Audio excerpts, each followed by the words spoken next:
Hi there, I'm Jangula. Welcome to another edition of Tips from the Trainer. In today's video, I wanted to talk to you about the lunge. Now, it's a really standard exercise that a lot of people are probably familiar with. There's a lot of subtleties that can be missed, and you miss a lot of the benefits of the exercise from that. So the lunge is a really great exercise to challenge the stability of the ankle, the knee, and the hip.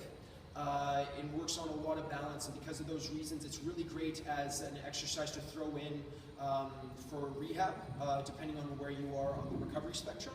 It's also really great for injury prevention, so anybody in athletics or anybody that moves regularly, so pretty much everybody can benefit from this. A couple different variations I'm going to talk to you about today. I'm going to start off with the back step lunge. So the benefit for this one is that there's a little bit less shear force on the knee. If I'm taking a forward step lunge or like a walking lunge, there's still a lot of momentum going forward, which I have to slow down, which can put a little bit of stress on the knee joints. So if I take a back step, it's just going to be a little bit easier on those joints. And for some of us, we've all had our share of aches and pains or injuries that we're dealing with, so it might be a little bit more beneficial for that. Important cues to think for this one: I want to keep my knee directly over my foot. It's okay if my knee comes forward a little bit as long as it's in line with the toes, but I definitely don't want any side-to-side movement, right? I want to keep avoid that. I don't want to be stepping too far back.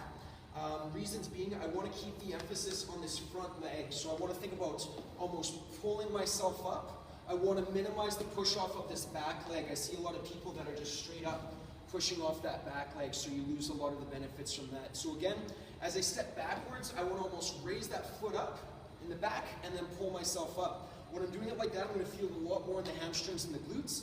And another really big important cue for that is to make sure that I'm getting full hip extension at the top, okay? Some things that'll get people to do once they're getting a little bit more comfortable with that is bring the knee of that back leg up and driving a full hip extension, really pushing your hip forward and getting a really good squeeze out of that glute. Other variations would be a forward step lunge. So that's going to be a little bit more momentum that you've got to absorb with that.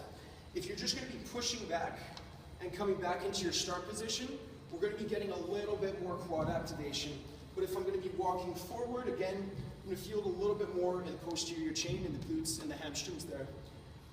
In terms of ways to load this up, once you've mastered body weight, of course, if you're just holding a weight in front of you, like a goblet variation, that can be really great.